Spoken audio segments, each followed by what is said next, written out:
Hello there and welcome once again to Red Gaming Tech. My name is Amata. Today is the 21st of July and I'm here once again to give you your daily dose of the latest gaming news. Today I've got some news for you concerning Dead Rising 3, as a couple of details about the game were revealed during a panel at San Diego Comic-Con by the executive producer Josh Bridge, and he demonstrated the scope of the new game by comparing it to the previous titles in the series, Dead Rising and of course Dead Rising 2. And according to Game Informer, he showed the maps of both games, and basically they fit inside the sprawling open world of Dead Rising 3 with room to spare. So it sounds like they've got quite the epic open world planned for Dead Rising 3, which is shaping up to be quite different to its predecessors. Obviously, Dead Rising wasn't really what I would call open world, and neither was Dead Rising 2. They were both in a fairly confined area, especially number 1, which of course took place almost entirely inside a shopping mall. We've got, of course, calls back to Dawn of the Dead. And you know, they were very, very good games, very silly, very fun, very just weird and out there.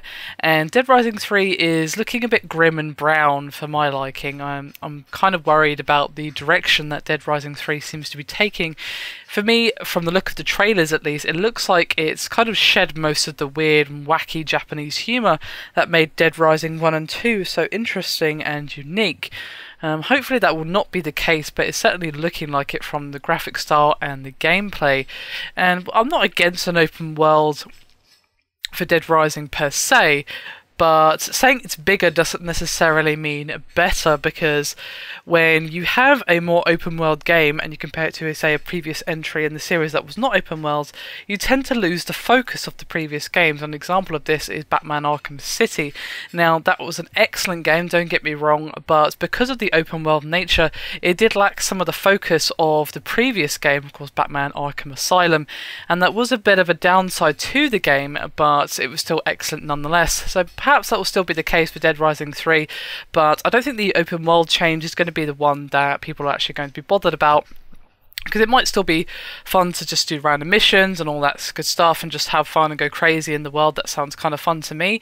But there's plenty of open world games out there. I don't know if it's necessarily what Dead Rising actually needs, but it's tough to say without actually having my hands on the game to play it, whether or not it works. I'm just speculating here on how it might compare to the previous games in the series, and I think that some of the changes are going to take some of what made Dead Rising good, out of the game. But that's just me, my opinion, and of course I haven't actually played the game. This is just what I can judge from the screenshots, gameplay trailers, and so forth.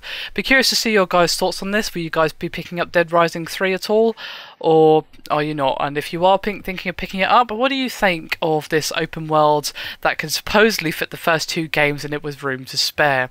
Be curious to hear from you guys. Anyway, that is me done for this video. Hope you enjoyed it. Thank you very much for watching, and I'll see you next time.